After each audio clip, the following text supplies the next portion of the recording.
victim. It's very important to documenting our suffering, what we have faced, we experience, to show to the world our suffering and to bring justice and to accountable the perpetrator. Documentary বেলা বলে কেলা decide করে যে হদ্দ গেলে আর হদুন নিজে বাজে victim আর বর্মার মাঝে যেজন নাকি যা জুলুম হয় এদের মানুষ আছে বেদিন আর সুগর করে আর নিজে ভিকটিম হয়ে বাদ আর তুন আর কোমল্লা বলি হাম কাছে আবরব তো আর কোমর যা জুলুম হয় এদের ইনর তুলি ধরি বেলা বলি আই নিজে মানে হিম্মত আছে আতে ডকুমেন্টারি বলি to be a documenter to document human rights violations against Rohingya, to enhance the justice process because I believe in justice and the victims who are victimized, they deserve justice as well. And till we do not stand for any human rights violations, the human rights violations will be continue to affect others. In that way, my mission was to document human rights violations of the Rohingya community and demonstrate international community how the human rights violations take place against Rohingya, how persecuted Rohingya people are, and they need justice for the human rights violations against them, and the perpetrators need to be accountable for the human rights violations against the Rohingya. Hello and welcome to this training video on civilian documentation. My name's Kate Gibson and I'm a senior legal advisor with the Public International Law and Policy Group and currently counsel before the International Criminal Court. Today, we're going to explore the critical role of human rights documentation, the recording of incidents that infringe on the rights that are entitled to every individual. When we talk about documentation, we're talking about things including written accounts and photographs and videos, digital footprints, each serving as a testament to the truth. We can see that history is replete with instances where documentation has paved the way to justice. During the civil rights movement, for example, photographs and first-hand accounts played a pivotal role in garnering global support. Then, after World War II, the International Military Tribunal in Nuremberg, which prosecuted members of the Nazi regime, relied extensively on documented evidence to prosecute war crimes. In more recent times, digital documentation has brought international attention to injustices, leading to global movements and legal accountability. The role of individuals and civilians in this documentation process is now unprecedented. Today, with smartphones and social media, every person has the power to record injustices, making the act of documentation even more democratic and more widespread. This grassroots level of documentation has the power to challenge narratives, influence public opinion, and prompt action by our international community. So in this way, the power of documentation lies not just in recording facts, but in telling stories that must be heard. It's a powerful tool that can hold individuals, societies, and nations accountable. So we're going to start by looking at some of the legal and ethical considerations that arise around documentation. Firstly, at the heart of documentation needs to be respect for local and international laws. Understanding the laws that govern documentation is very important, particularly because they vary significantly in different places throughout the world. But the core principles of consent and privacy and safety are very important. Documenters have to navigate this delicate balance of capturing the truth while respecting the dignity and the wishes of those involved. This means obtaining explicit consent where that's possible, recognizing the potential harm that documentation could possibly bring, and then taking concrete steps to mitigate the risks of that harm. For example, protecting the identities of the people involved in the documentation is often a very important concern. In situations where their exposure could lead them to harm, documenters have to employ techniques like, for example, anonymizing faces or altering voices, or withholding specific details that could identify the people being interviewed, shielding them from any kind of retaliation or persecution. The responsibility that comes with documenting human rights violations is accordingly immense, and it requires a deep ethical commitment on the part of the documenters and rigorous adherence to any of the legal standards at play. Once the documentation is collected, the question then becomes whether or not it's admissible in future legal proceedings. And the admissibility of this documentation is also governed by strict standards. So it's not just about what you document, but how you document it. Again, the first step is understanding the legal requirements. Documentation needs to be authentic and relevant and collected in a way that maintains its integrity and means that future judges and prosecutors can rely on this documentation as being authentic. So how can you do this? We know that ensuring authenticity involves accuracy. It involves accurate time stamping of material, the securing of the original files, and maintaining a clear chain of custody. Every one of these steps serves as a safeguard and helps reinforce the credibility and authenticity of your documentation. Digital documentation in particular also requires stringent measures to preserve its integrity. This includes using tamper-evident seals on physical media and cryptographic hashes for digital files. This is because any alteration to digital evidence after the fact, no matter how small, can undermine the authenticity of the material. And lastly, consent. Obtaining informed consent and respecting privacy aren't just ethical imperatives, they're legal requirements that affect admissibility of the ultimate documentation. Documentation that involves individuals, especially those that are vulnerable or who are in sensitive situations, has to be approached with care and respect. So next we're going to discuss how to effectively prepare to document. So what can be your pre-documentation preparation? And this preparation involves several key steps. Each of them are designed to ensure that the documentation process is effective and respectful. The first step is research and planning, meaning it's crucial to understand the context, the people involved, and the history behind what you're actually documenting. Research and planning will allow you to ask the right questions and seek the kind of answers that provide in-depth and context to your documentation.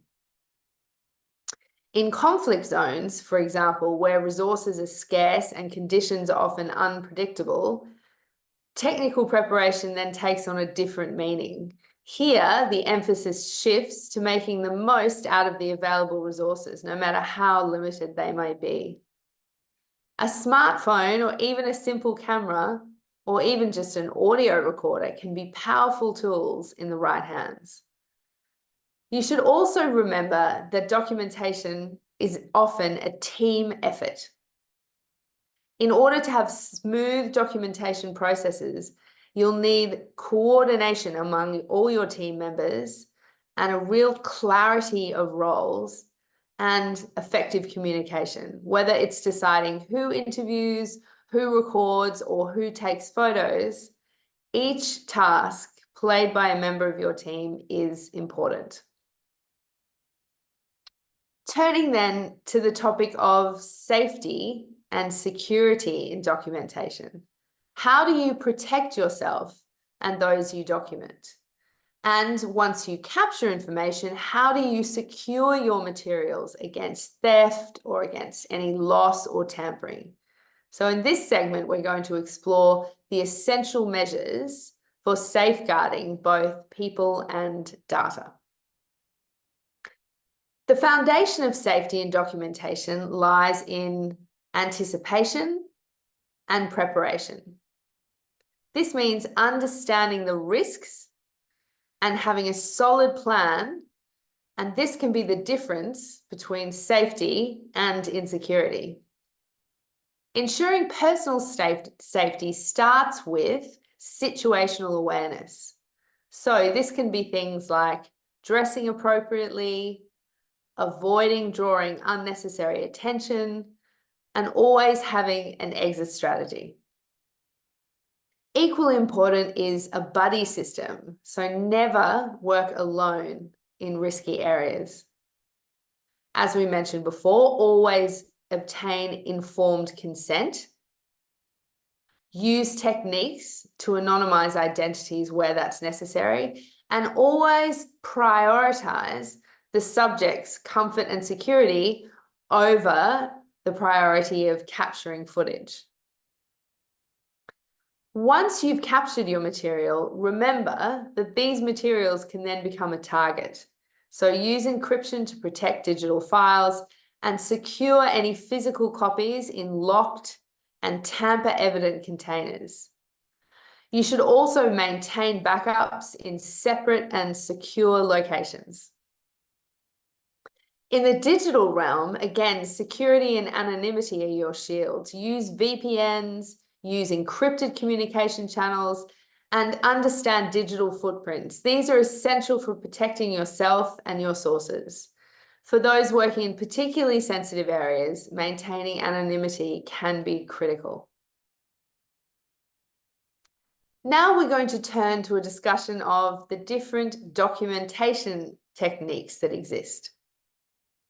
So in this field of documentation, the difference between a piece of evidence being considered reliable in future proceedings or being considered unreliable can hinge on the clarity and the context and the credibility of the footage or the photographs captured. So we're now going to look at different techniques to ensure that your documentation not only tells a story, but tells a story in a manner that is reliable. So firstly, start by mastering your equipment. Meaning, for example, know how to adjust your settings for varying conditions. Remember that composition is key. Remember the rule of thirds and leading lines and framing and how these can guide your audience's attention. Also, something as simple as stability matters. Use tripods or even your own body to steady your shots. And remember, sometimes a simple story is often the most compelling. Secondly, remember that details are always extremely important. So always note the time and the location and the context of what you're documenting. These details will anchor your footage in reality and will give it credibility and make it a reliable piece of potential evidence. Use built-in GPS features, for example, and timestamp your footage and keep a logbook, if necessary, of what it actually is you're recording. Thirdly, remember that your documentation is invaluable and losing it can mean losing the story. So, as we've mentioned, you should encrypt sensitive files to protect privacy and regularly back up your data on multiple secure platforms. So think about cloud storage or secure external hard drives or even physical copies safely secured for certain critical evidence. So you have now successfully recorded the information and the events. What happens next? We'll now turn to discussing the post-documentation process. How do you decide what to do with your documentation? For example, do you want to share it with the media or share it with human rights organisations? Or do you intend that it should create a historical record of the events in question? When you're making this decision, the first step is assessing the sensitivity of the information and the security risks to those documented, including the potential for reprisals. And it's this assessment that guides whether or how to share the documentation. And as we previously discussed, ensuring that the documentation is accurate, verifiable, and can be authenticated is really crucial for its effectiveness in future advocacy, in legal processes, or in historical records. It's also then a good idea to think about your overall strategic goals and align your decision with these goals. Do you want to raise awareness? Do you want to influence policy? Or are you aiming to support legal accountability or preserving historical records? The outcome that you intend can dictate the audience. So whether or not you'll send it to the media or to human rights organisations or legal bodies or to archives. One major challenge is ensuring that documentation is taken seriously and is verified, particularly in an era of misinformation. And remember that even credible documentation may face challenges in being acted upon because of different legal hurdles or political considerations or the lack of will by certain authorities or international bodies. Don't be discouraged, because finding platforms for distribution that reach the intended audience without compromising security or breaching any ethical guidelines can be difficult and may take persistence. Organisations such as Amnesty International, Human Rights Watch, and potentially local NGOs that focus on human rights issues are often very willing to receive documentation from civilians. Each of these organisations will have its own protocols for submissions, but there are some general steps you can consider. For example, choose an organisation that focuses on the specific issue or the region that you've been documenting. Look for contact details on their website.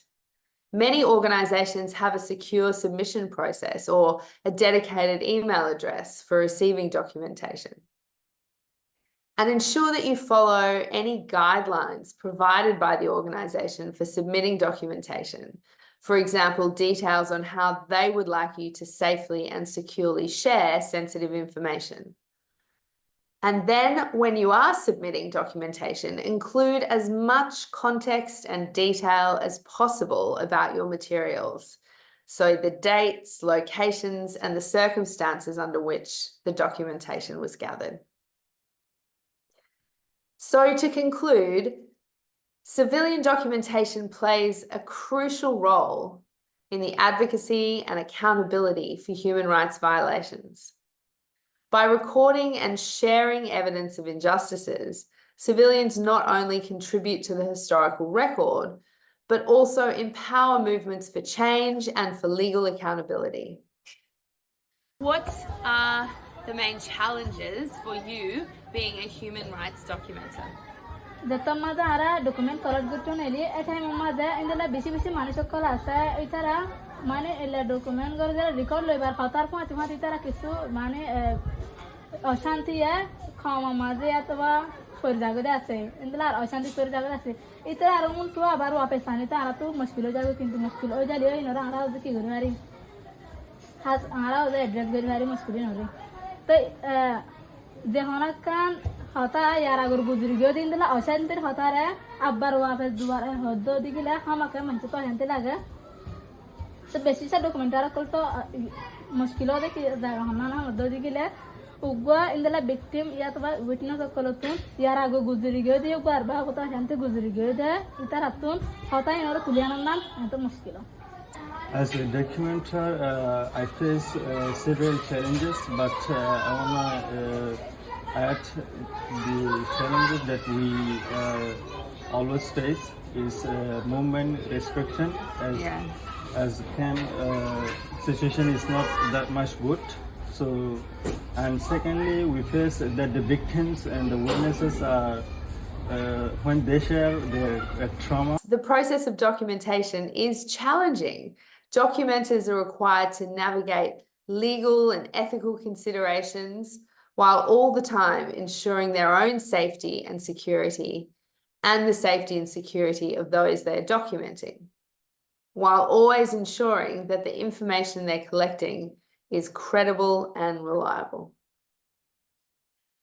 Do you have any message of support that you'd like to share with another community who is starting to document? So I would say that documentation is a very vital role to bring justice. So any community that experience violations, so they must document their suffering to show the world to bring justice. So this was a very short overview of how civilians can document human rights violations. I hope you found it informative. Thank you very much for watching.